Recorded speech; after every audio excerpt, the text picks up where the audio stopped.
Salut la compagnie, c'est Jules Melon et aujourd'hui dans l'Impro Ciné Critique, à la sortie du cinéma dans la Melon Mobile, je vais vous parler d'un film français sorti ce mercredi en salle, Les Amandiers. Réalisé par Valeria Bruni Tedeschi, ce n'est pas son premier long métrage, mais c'est le premier d'elle que je vois. Au casting, pas mal de jeunes actrices-acteurs, tels que Nadia Tereskevich, que j'avais découverte dans Babysitter il y a quelques mois. À ses côtés, Sofiane Benasser, les deux sont d'ailleurs prénominés pour les révélations au César. Il y a aussi Clara Breteau, Noam Adjé, Vassili Schneider, qui n'est nul autre que le frère de Nils Schneider. Et citons aussi la présence de Suzanne Landon, la fille de Vincent, qui joue une serveuse qui était recalée au casting.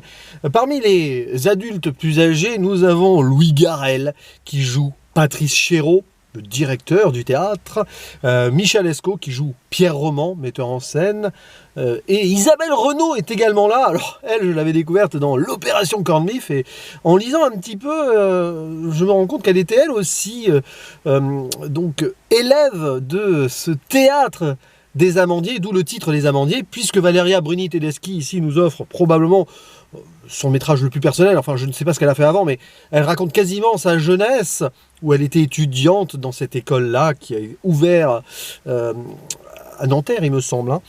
Et donc, un petit hommage à ses jeunes années, et aussi au travail de Patrice Chéreau et Pierre Roman.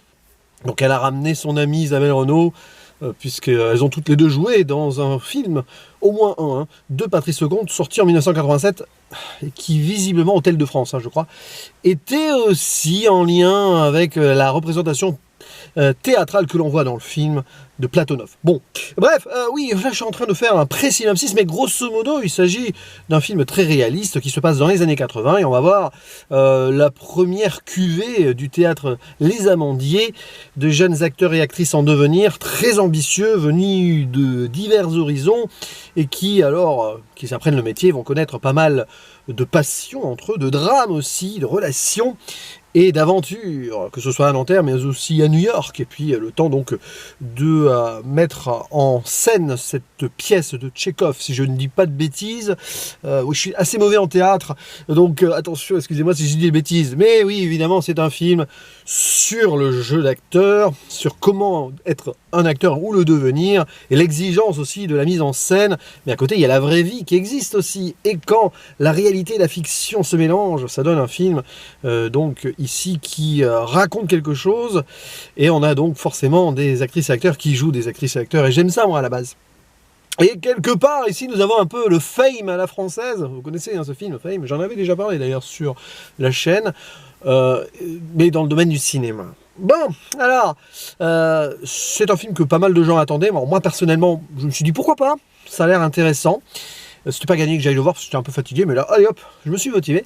Et franchement, c'est fort sympathique. J'ai envie de dire que c'est une belle chronique de vie. Parfois, ça a l'air un petit peu surécrit, parce qu'il se passe beaucoup de choses, mais tu te dis que pourquoi pas. Et puis il faut aussi de la fiction dans ce propos potentiellement réaliste. J'imagine que Valeria Bruni Tedeschi a dû un petit peu broder, mais quand il songe, les années 80, c'est exactement ce que l'on voit là.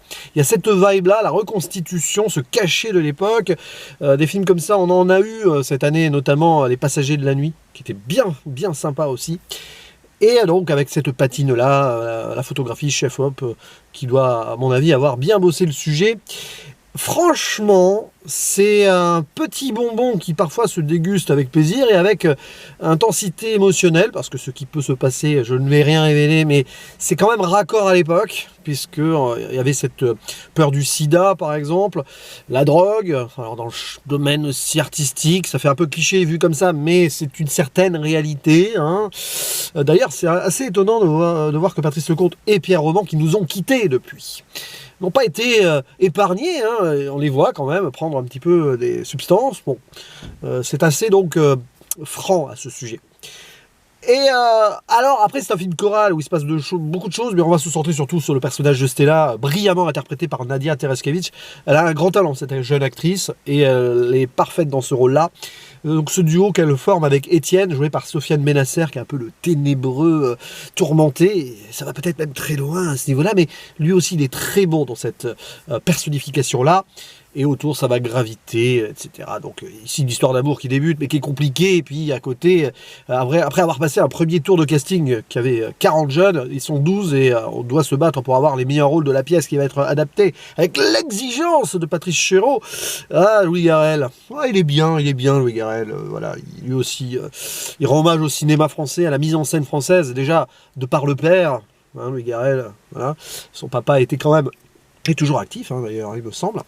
Et voilà, donc il y a plein de trucs à mon avis qui doivent se croiser, anecdote ou non, réalité ou pas, des petits clins d'œil à droite à gauche, qui vont forcément nous échapper si on ne connaît pas trop l'idée, mais si certains ou certaines d'entre vous qui écoutez cette vidéo avaient grandi dans les années 80 ou ont côtoyé ce monde-là, ce milieu, c'est possible, ça va vous faire quelque chose. Voilà. Mais personnellement, ne connaissant pas énormément la carrière de Patrice Chéreau, j'espère que j'ai pas dit Patrice Lecomte, hein, plutôt dans la vidéo, si c'est le cas, c'est un lapsus.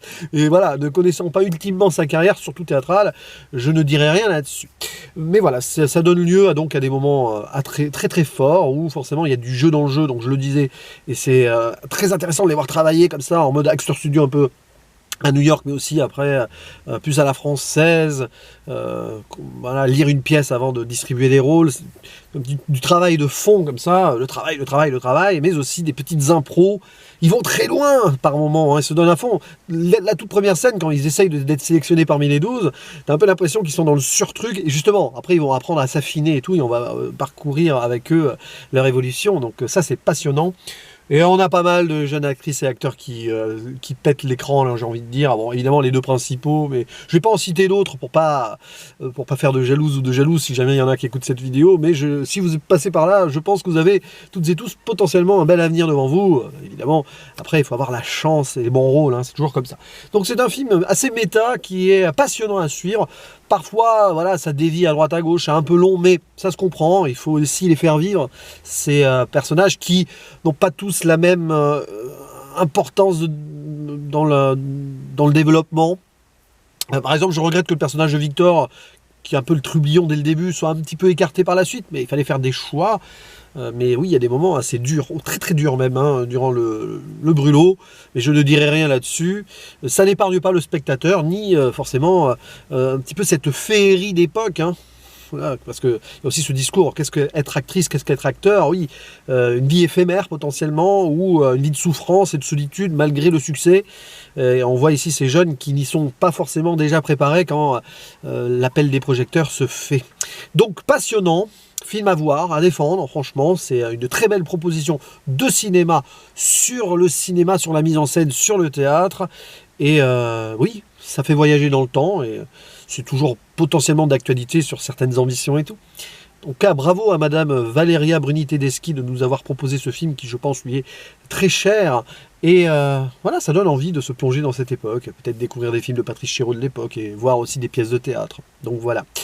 À vous les commentaires, hein, si vous voulez raconter quelque chose sur ce film, sur cette époque, que vous l'ayez vu ou non, ça sera intéressant. Si vous avez des anecdotes, je suis preneur. Et en attendant donc votre avis, il ne me reste plus qu'à vous dire à la prochaine. Ciao!